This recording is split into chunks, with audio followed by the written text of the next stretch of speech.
Olá, eu sou a Tami, do Literatami, e hoje estou com a Tatiana Lazarotto, que escreveu Quando as Árvores Morrem.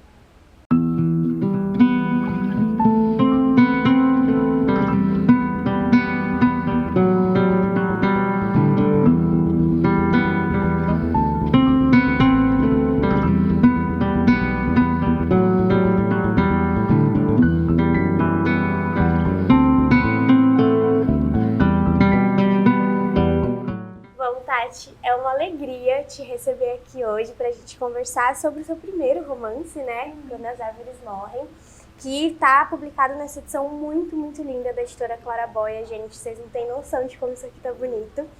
E eu queria saber assim, se você pode começar apresentando o livro para quem ainda não leu.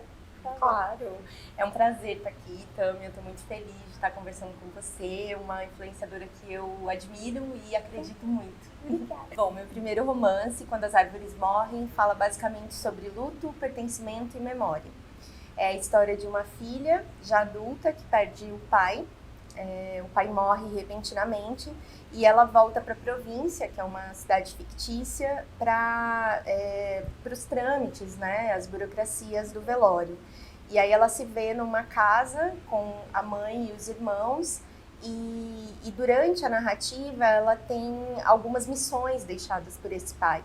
Uma delas é recuperar a casa que já está perdida pela família e a árvore do quintal que está condenada.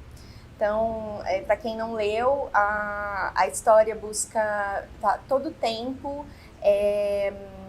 traçar um paralelo entre o homem e a natureza, então fazendo essa analogia com as árvores e sobre o luto também. Acho que é isso. Você falou das árvores, né? Elas são muito importantes aqui na obra, como a gente presume já pelo título. E mesmo a estrutura do romance se baseia nelas, né? Os títulos dos capítulos são Raiz, Tronco, Galhos e Broto. Isso vai compondo uma espécie de história árvore que nos faz sombra ali no momento da leitura.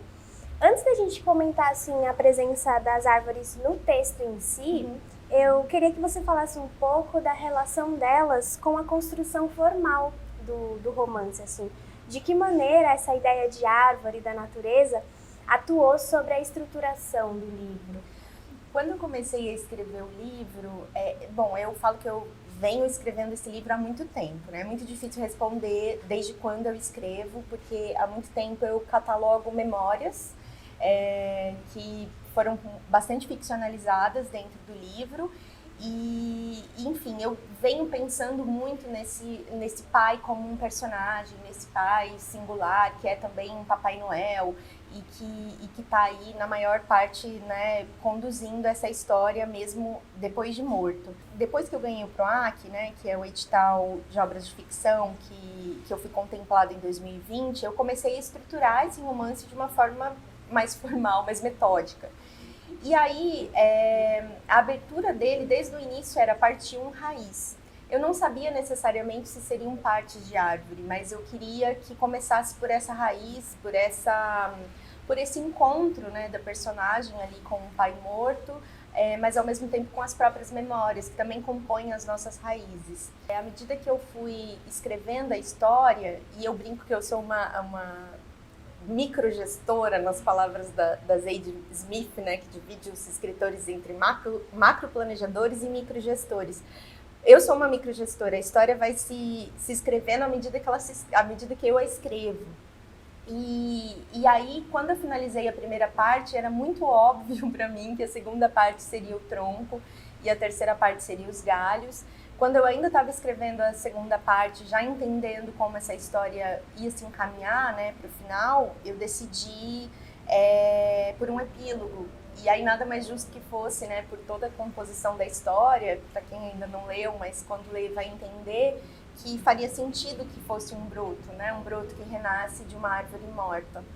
Então, eu acho que para mim a história ela foi se desenvolvendo, né, à medida que eu fui escrevendo, como uma árvore mesmo, né, que vai desenvolvendo ali suas raízes para depois crescer, né, se estruturar nesse tronco, apresentar os seus galhos para o mundo e morrer, porque, enfim, é da natureza, né, que essa árvore vai embora, mas que ela também vira matéria para uma nova vida, para novos brotos.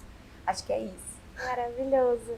E também, as árvores também estão aqui na edição, né, embelezando muito esse exemplar. Como é que foi esse processo de pensar o objeto livro também a partir das árvores? Bom, quando eu inscrevi no PROAC, né, que foi em 2020, eu tinha indicado já uma artista visual, que é a Débora Lopes Serralheiro, e a gente tinha conversado, né, de fazer algo bem artístico, bem elegante, né, para a obra. Eu ainda não tinha o texto pronto, então era difícil assim já abrir fala desde o começo como ia ser. Mas quando eu entreguei a primeira versão da primeira parte, que foi a raiz, ela já começou a pensar nessa questão das fotos, que era algo que a gente não tinha proposto dentro do PROAC. Então, quando ela apresentou a ideia de projeto gráfico, já veio com essa foto da raiz, que é a primeira, e que desde a proposta, a primeira proposta já é essa foto. E aí ela me perguntou, ela falou, né, antes de apresentar a versão final, ela falou assim, Tati, quais são as outras partes, né, que você criou para a história depois da parte 1? Aí eu falei, é tronco, galhos e broto. Aí ela falou, nossa, perfeito, porque era justamente isso que eu estava pensando, em fotos para dividir, né, o livro. Então a gente foi estudando aí, ela apresentou algumas fotos, algumas foram feitas nesse processo já do desenvolvimento do projeto gráfico, e aí a gente conseguiu, né, mesmo com todas as questões da pandemia, aumento de custo de papel, a gente conseguiu, com o orçamento que a gente já tinha aprovado, fazer algumas páginas em 2 cores, que deu mais destaque, né, para essas fotos da Débora. E aí a última coisa, não é tão comum, mas a última coisa que a gente decidiu foi a capa, né? Geralmente a capa que Sim. dá o tom pro livro, mas no nosso caso a gente primeiro definiu o projeto gráfico e depois a capa. E aí foi um pouco mais difícil, assim, né? Porque as partes eu já tinha uma ideia, a Débora, a gente já estava mais alinhada sobre o que a gente queria, mas apresentar na capa uma árvore morrendo era um processo que podia descambar para uma imagem triste, para uma imagem que não passava, né, o que eu queria.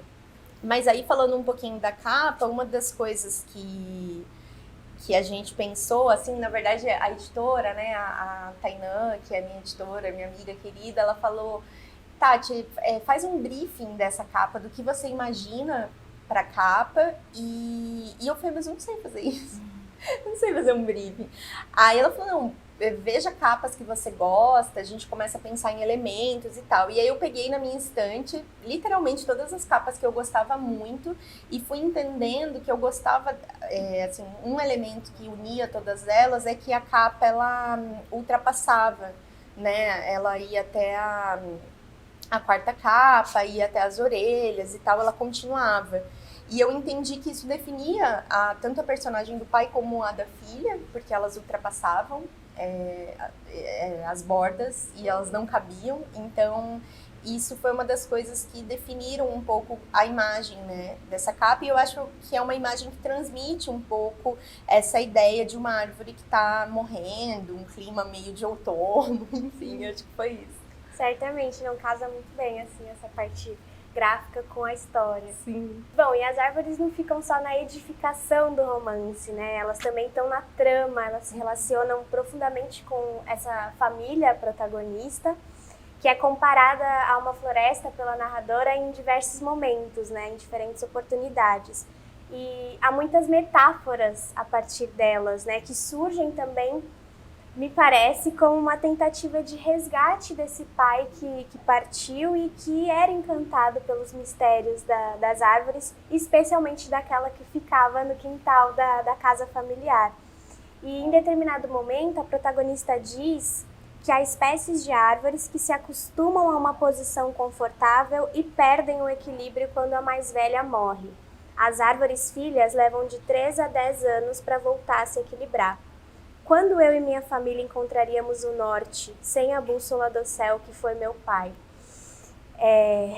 Embora essa relação da família com a floresta já fosse conhecida antes da morte do pai, já tivesse ali estabelecida, né, pelas associações que ele promovia, ela parece ganhar outros contornos ou contornos mais definidos, talvez, com a passagem dele, ao menos para a narradora. Que contornos são esses?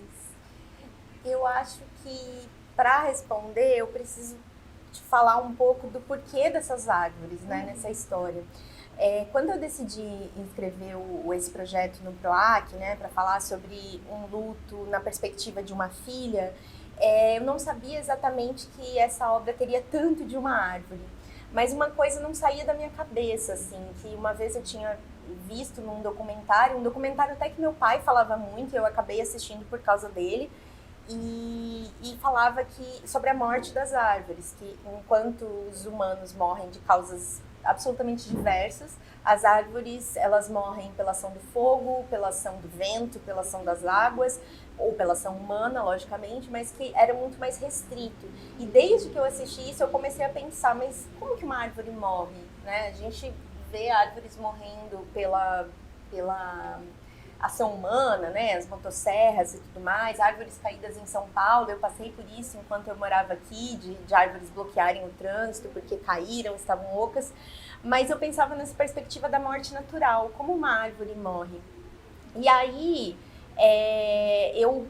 eu coloquei isso, né, no projeto, que traçaria esse paralelo, mas à medida que eu fui escrevendo, eu percebi que isso estava muito maior, essa metáfora do pai como uma árvore e dessa filha como uma árvore mangue, ela tomaria muito mais espaço.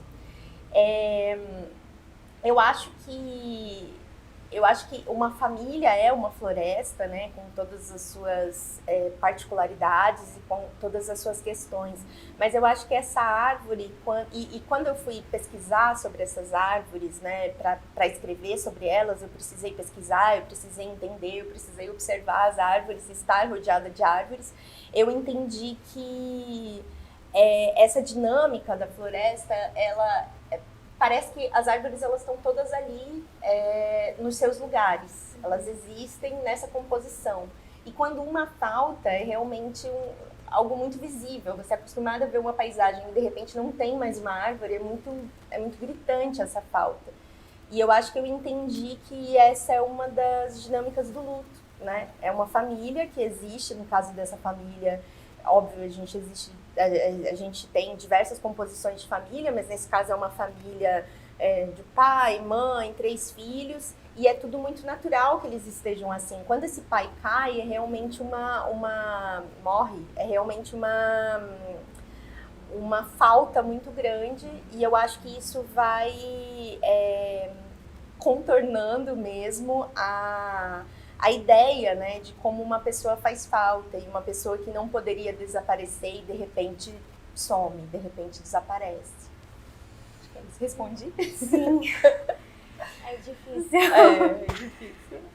Emociona falar disso. E essa questão das árvores, ela passa essencialmente pelo espaço, né, em que as coisas acontecem. E o espaço é uma instância discursiva importante aqui na narrativa, né? Que tem como cenário essa cidade de província, de onde a narradora já tinha saído e para onde ela retorna com a conclusão de que pertencemos ao lugar onde estão fincadas as cruzes com os nomes de nossos mortos. Esse trecho é um dos muitos trechos maravilhosos, assim, em termos de até sonoridade, a gente percebe assim todo o trabalho que você teve. Mas eu queria saber, viajei um pouco, mas enfim, precisava trazer isso, que é um aspecto realmente muito bonito assim, do livro.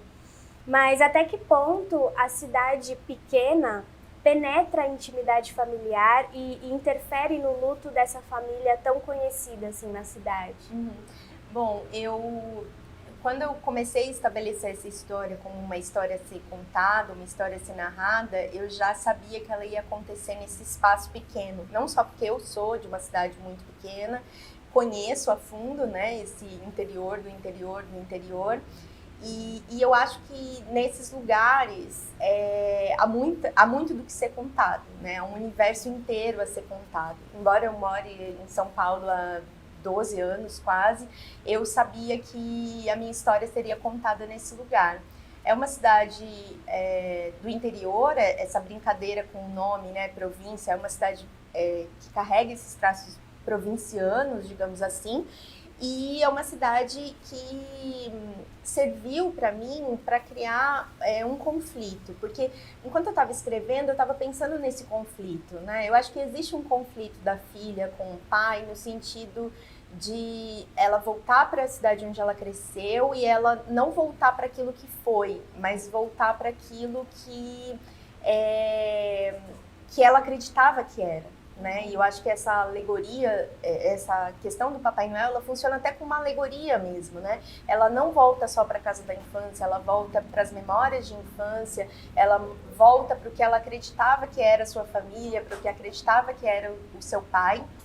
Eu acho que existe esse conflito, mas ao mesmo tempo eu pensava que teria que ter um embate, mas eu não conseguia colocar isso entre ela e o pai.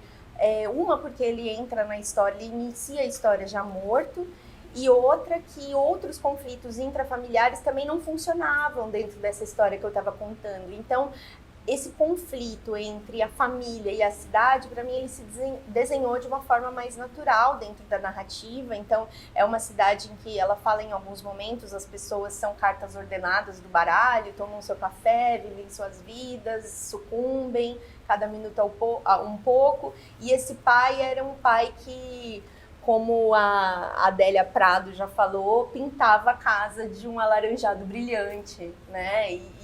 E eles viviam constantemente amanhecendo, né, para retomar esse poema dela. Então eu acho que esse descolamento da família com uma cidade pequena,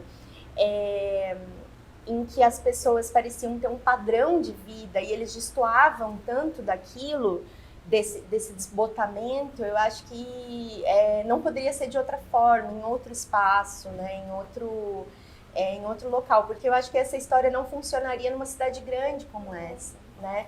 E eu acho que em vários momentos ela oscila entre a aldeia que estende a mão, né? Como no começo ela fala, quando você vive num lugar pequeno, você não precisa, por exemplo, organizar a comida do velório, porque alguém está fazendo isso por você, alguém está sendo solidário, ou quando, sei lá, tem uma questão lá da casa que tem uma empatia da pessoa que trabalha lá de resolver o problema dela, mas na maior parte do tempo é conflituoso, né? Na maior parte do tempo ela percebe que as pessoas não estão nem aí para aquele pai, elas inclusive estão interessadas mais nas roupas que ele deixou do que na figura dele, né? Do que transformar o nome dele num nome de rua, por exemplo. Então eu acho que o espaço, sim, não só o espaço da cidade, mas o espaço dessa casa, né? Ele é muito importante, assim, para o livro e para minha escrita. Com certeza, não, ele é determinante para os rumos mesmo da história. Acho que não teria, certamente não seria a mesma história em outro espaço. E também tem isso, né, de além da morte acontecer em uma cidade pequena, o que naturalmente já atrai uns tantos olhares curiosos, ainda tem esse agravante, digamos assim, de ser a morte de uma pessoa hiper conhecida ali na região, né? Que há muitos anos esse pai se vestia de Papai Noel e recebia cartinhas de crianças do Brasil e do mundo todo. E cumpria essa função de modo tão comprometido, que é como se ele criasse assim, toda uma ficção do eu que passa a integrar continuamente quem ele é. E por outro lado, essa ficcionalização do eu também atravessa a própria protagonista, cujo nascimento vem na esteira da morte do tio, a ponto dela sentir que tinha sido escalada como substituta numa peça de teatro em que o ator adoece e coloca um outro em seu lugar, como se ela fosse uma atriz que atuasse nesse palco da família, né, que é a família. E aí eu queria aproveitar esses dois pontos e também o fato de esse ser um livro baseado na realidade para te perguntar onde entra a ficção nele. Primeiro, assim, na vida das personagens mesmo, né, o papel da ficção ali para elas. Ainda mais porque o pai, além de tudo, era um colecionador de histórias, né? Vai derramando histórias aqui e ali na convivência. E depois, assim, na própria narrativa, no processo de romantizar o real, né? Como é que essa ficção entra nisso tudo? Então, dentro da história, eu acho que me impulsionou muito a tentativa de escrever uma história sobre um personagem que a gente é muito acostumado na cultura brasileira. A gente sai na rua no final de novembro e já vê vários homens fantasiados de Papai Noéis, pelos shoppings, pelas instituições, pelas ruas, mas a gente não sabe nada sobre eles, né? A gente não sabe nada quais são as motivações desses homens, por que eles fazem isso, quem eles são na sua vida privada, né? Dentro das suas famílias. E eu vivi isso, porque realmente meu pai trabalhou como Papai Noel durante muitos anos, então eu falei, eu acho que eu não conheço, eu não li toda a literatura brasileira, mas eu não conhecia nenhum livro que tivesse esse personagem, né? Pelo menos não retratado de uma forma mais aprofundada. Então, eu achei interessante essa perspectiva desse homem da porta para dentro, né? De quem ele era dentro de uma família. Eu acho que na volta para casa e depois da morte do pai, né, de novo, porque ela volta quando o pai já está morto, e essa história é contada por ela, eu acho que ela vai tentando descobrir um pouco quem foi esse homem, tentando se agarrar nas memórias para construir essa personagem aos olhos desse leitor, né, desse leitor imaginário, porque em um momento ela também fala que está contando uma história, né, ela só está remoendo essas memórias e contando essa história para renunciar ao gesto definitivo, né? Renunciar à morte, se agarrar a essas lembranças. Eu acho que em relação à ficcionalização é isso, assim, né? Eu acho que a partir do momento em que um homem se torna imaginário para si mesmo e para os outros que o rodeiam, a partir do momento que ele morre, é preciso trabalhar com toda essa imaginação que ele tinha e que ele encarnava e que ele deixou. Então, acho que esse é o grande mote da história, né? Ela se deparar com um Papai Noel que não existe mais, porque o pai não existe mais. Agora, em relação à ficção, né, realmente é um romance inspirado na realidade, até porque, como eu falei, eu tive essa vivência, né? O meu pai trabalhou muito tempo com o Papai Noel, eu também sofri o luto pela morte do meu pai em 2018, quando ele faleceu. Mas eu defendo esse livro como um livro de ficção. Eu acredito que quando a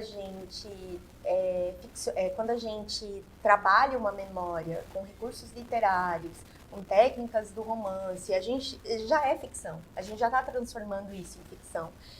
Ainda mais na memória, né, que é um terreno tão escorregadio. Né? Eu acho engraçado quando as pessoas falam, isso é real, isso aconteceu, mas acontecer e ser real depende de uma memória de uma mulher, no caso quando criança, e essa memória é uma ilha de edição, né? Como diz o Ali Salomão, ela é baseada numa perspectiva, ela é a própria perspectiva infantil, né? A gente lembra das coisas pelo nosso olhar de criança, de um ser pequeno. Então, para mim, assim, já é ficção. Tentar encontrar a realidade num livro de autoficção, num livro inspirado na realidade, é como tentar encontrar o bloco de mármore antes da escultura. Acho que para mim é essa relação, assim, é impossível, porque houve um trabalho, houve um esculpimento ali, houve um olhar, uma transformação daquilo. Então, para mim é ficção e eu achei mais honesto e mais justo tratá-lo, falar que é um romance. Eu sei que tem muitos autores que basearam, né, seus romances em histórias reais, em fatos e traumas e cicatrizes, e não falam sobre isso, é uma escolha. Mas no meu caso, sendo uma autora independente, de uma editora independente, eu acho que também eu preciso reconhecer que os meus leitores seriam, pelo menos a princípio, amigos, pessoas que me conhecem, pessoas que me leem há algum tempo. E se eu chegasse e falasse, gente, é uma história totalmente ficcional, mas é uma filha que perde um pai que era Papai Noel, as pessoas falam, não, peraí, né? Como assim? Então, acho que foi uma escolha, assim, até mais honesta de eu falar que tem uma inspiração. E eu acho que o final do livro, que seria até o começo, mas depois isso se transformou, vem numa espécie de tributo, né, a esse pai. Então, ele finaliza dedicado à memória do meu próprio pai, que também foi uma escolha. E eu acho que é isso, assim, é ficção, não vou ser injusta de dizer que algumas passagens partiram de uma memória real, mas não é mais real, não é mais memória, não é mais nada. Memória é invenção também, memória é invenção. Não, eu concordo com tudo que você falou, assim, inclusive também com essa defesa do romance aqui, né? Até porque tudo passa pela linguagem, né? Exato. Tudo é discurso. Exatamente. E um dos primeiros incômodos do luto da protagonista é em relação à linguagem, né? A essa passagem do pro foi. Então, assim que ele morre, tudo em relação ao pai é realocado ao passado do discurso, né? Ele deixa de ser tratado no presente e com isso ele passa a pertencer a outra esfera que é quase inacessível aos que ficaram, mas que ainda é acessível pela linguagem. Então, assim como o pai, né, que falava, quando falava parecia colocar em ordem as palavras do mundo, é nas palavras também que a filha vai buscar essa ordem, né, como quem dança em torno do tempo. Eu acredito que a partir dessa possibilidade de driblar o tempo pela linguagem, surgem algumas dessas orações lindas aqui do livro, né, que é todo cheio delas. Eu fiquei com a sensação de que como se no espaço de uma frase coubesse toda a consciência do luto ali da narradora. O aspecto de algumas sentenças também é tão definitivo e natural quanto a morte, que está transfigurada em beleza, assim, a partir da linguagem. Enfim, é um trabalho muito bonito que você faz com a palavra. E aí eu queria saber se essa compreensão aguda dos efeitos da morte no ser e no estar, ela vem da experiência e depois é transcrita, ou ela brota da própria elaboração literária do vivido? Então, é engraçado porque muitas pessoas falam dessas frases e às vezes me mandam grifado, nossa, eu adorei essa frase, algumas delas foram usadas para finalizar o capítulo, então acho que tem mais força. E sempre que acontece isso eu fico pensando de onde nasceu aquela frase, de onde ela existiu, enfim, né, dentro dessa... De onde ela germinou, né? E eu acho que assim, brota muito da experiência.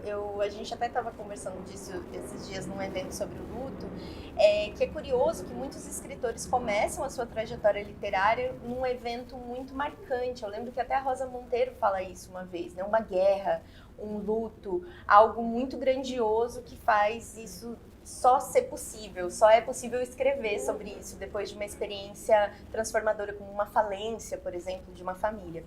E eu acho que o luto realmente transformador. Ele não ensina nada, assim como a pandemia não ensina nada, né, para lembrar o Krenak.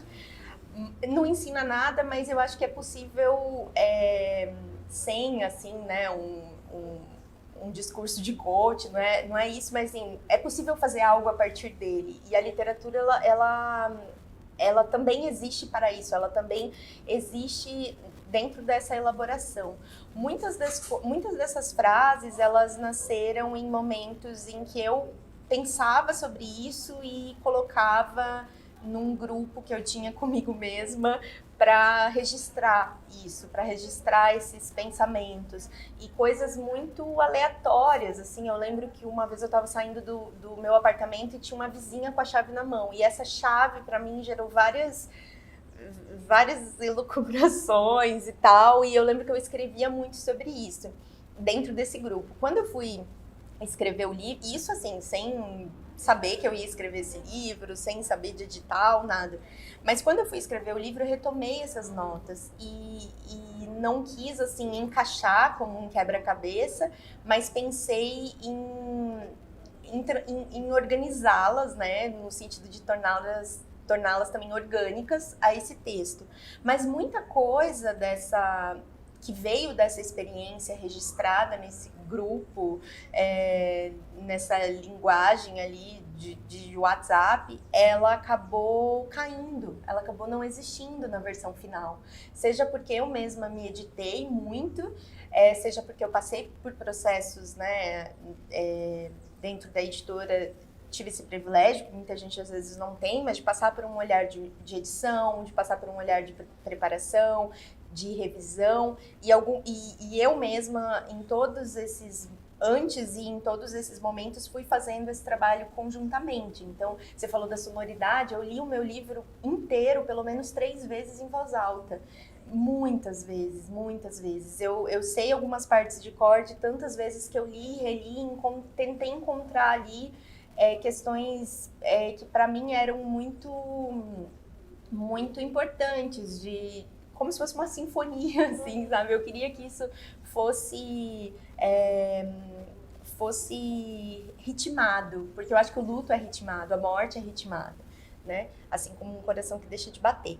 E eu acho que é muito importante isso, que um romance também é sobre aquilo que a gente não escreve, né? Sobre aquilo que cai, sobre aquilo que é editado, porque eu me reconheço como uma escritora não só estreante, mas também muito amadora, né? Eu decidi iniciar por um romance, mas sabendo que esse romance é o melhor que eu poderia entregar naquele momento, mas que como uma escritora estreante eu teria falhas, eu teria questões, e uma delas que eu identificava muito enquanto eu fazia esse processo ou outras pessoas me apresentavam esse olhar, eram as muletas, né? Eram os andaimes que eu procurava colocar no texto para tentar explicar muito algumas coisas. Eu achei muito bonito isso que você falou, que quando algumas palavras já carregam aquela imagem sem precisar descrever muito. Uma parte que eu lembro muito foi a da casa, quando ela fala que quando a gente perde alguém, a gente precisa abandonar a casca que a gente habita,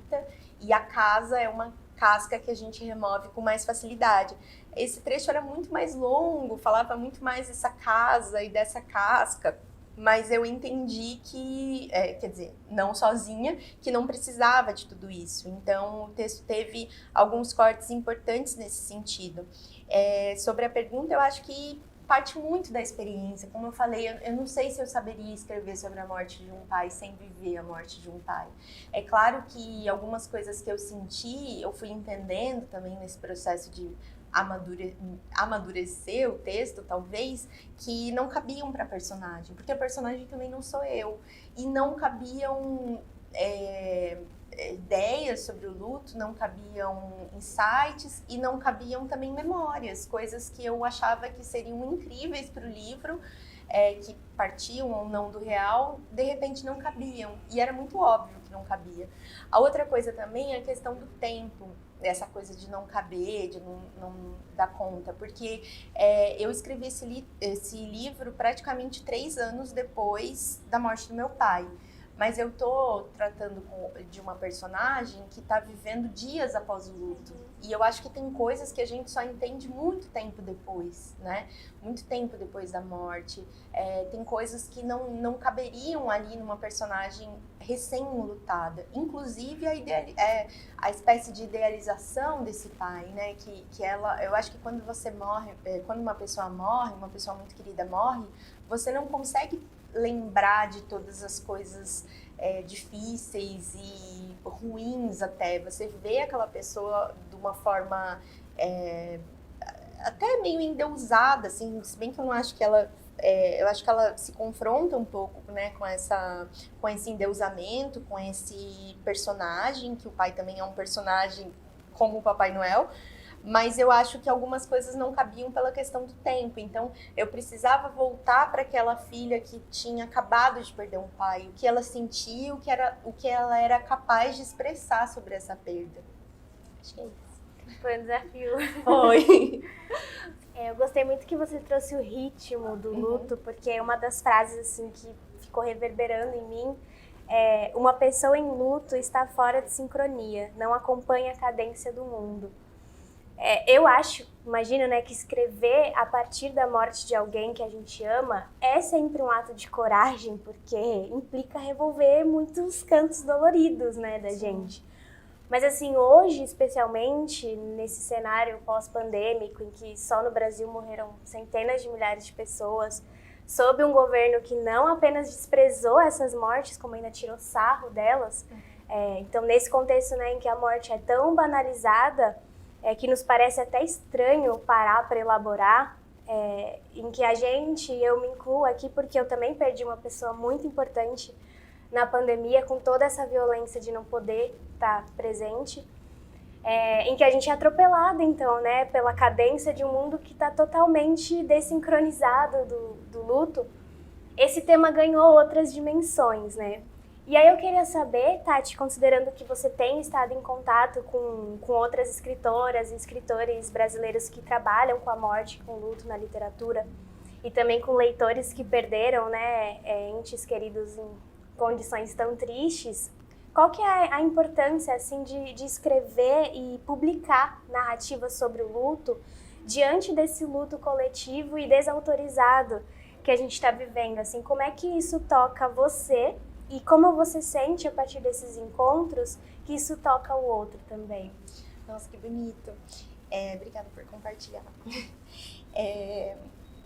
Eu acho que a literatura não tem uma função, né? Não acredito nisso. Mas eu encontrei de uma forma muito bonita pessoas que generosamente me falaram que o livro serviu para elaborar lutos internos que nem sabiam que estavam tão latentes, que estavam tão presentes na vida. E isso, embora, né, não seja uma função, é uma forma muito bonita de encontrar o outro, né, de encontrar um leitor. O meu pai, assim, não faleceu de Covid, né, a gente teve toda a oportunidade de ritualizar a morte dele, né, a gente realmente fez velório, enterro, tinham muitas pessoas, enfim, foi tudo isso antes desse estado em suspensão que a gente vive.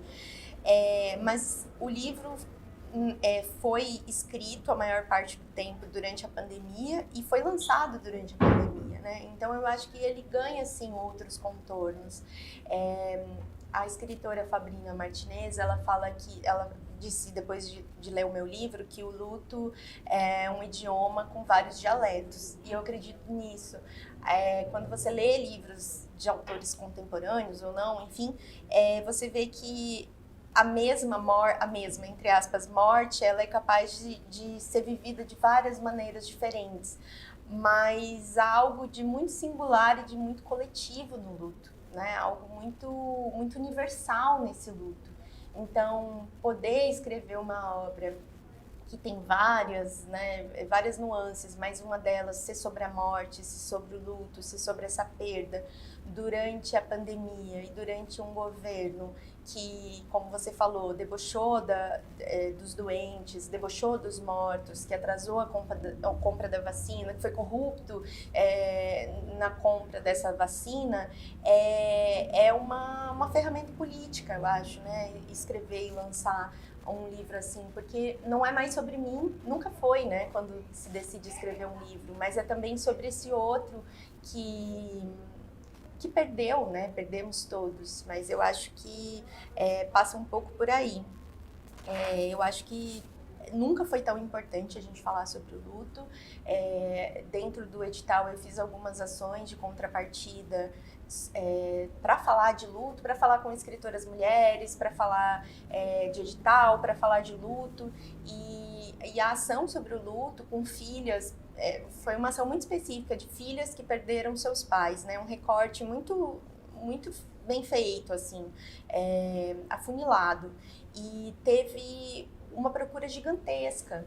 E aí eu entendi que não é só preciso escrever sobre o luto, ler sobre o luto, mas também falar sobre o luto. As pessoas precisam ser escutadas, né? Porque a gente viveu, vive ainda uma pandemia, de muitas mortes, de muito descaso, mas a gente não elaborou mesmo tudo isso, né? E não só o luto individual, né? Que todos nós perdemos alguém, mas esse luto coletivo, né? Que se transforma, se a gente for pensar nesse momento político, em um luto também de um projeto de país, né? O luto, ele não é só físico, né, da pessoa que se vai, mas um luto por um país que não é mais e talvez não volte a ser. Então, eu acho que o livro, ele ganha também esses contornos, né, de ferramenta política. E muito obrigada por escrever sobre isso. Obrigada. Eu queria agora que você lesse um trechinho do livro pra gente. Claro. Os três líamos as cartas de modo dinâmico e nos dividíamos em produção fordista. Um preparava os envelopes, o outro lia os papéis, o último produzia a melhor resposta. Quase sempre dava briga e acabávamos sozinhos com um bolo de cartas e o prazo apertado e irreal que meu pai negociava com os contratantes. Eu passava o dia em cômodos transformados em escritórios improvisados, lendo pedidos. Bicicletas, carrinhos, bonecas, jogos de montar, celulares, cestas básicas, que minha mãe pare de fumar, que meu irmão pare de gritar, que eu possa ver de novo minha avó, que meu pai volte logo para casa. À frente da fila de crianças, a professora olha para nós, pedindo autorização. Conduz, então, a fila a entrar, em silêncio. Ninguém questiona crianças tão pequenas comparecerem a um velório. Da sua altura, elas não conseguem ver meu pai penteado em seu terno azul marinho, nem seu semblante sereno. Ele já tem a barba e os cabelos brancos, porque estamos em dezembro. Mas as crianças, muito respeitosamente, se contentam em olhar para a fotografia ao lado. Aos pés do quadro, numa caixa de biscoitos vazia arranjada pela professora, elas depositam silenciosamente os papéis que trazem nas mãos. Meu impulso é gritar, levantar-me trôpega ainda aos berros e chutar a caixa, rasgar todas as cartas em pedaços minúsculos numa explosão. Tão rápido para que ninguém me domine, tão alto para que nenhuma delas duvide do meu anúncio. Uma verdade que cedo ou tarde saberão. Papai e mamãe mentiram, Papai Noel não existe. Tenho ânsia de provar a elas, assim como a mim mesma. Meu pai morreu.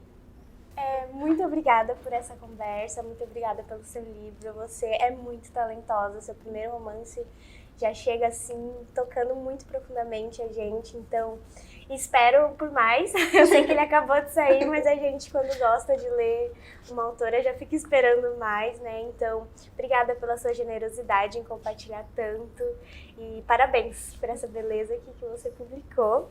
E, bom, gente, o livro foi publicado pela editora Claraboia. Ele é facilmente no site da editora. Eu vou deixar aqui embaixo na descrição do vídeo. Quero te agradecer, não só pela entrevista, mas por esse olhar generoso com o meu livro e com a minha escrita. Muito obrigada, estou muito feliz. Obrigada a você.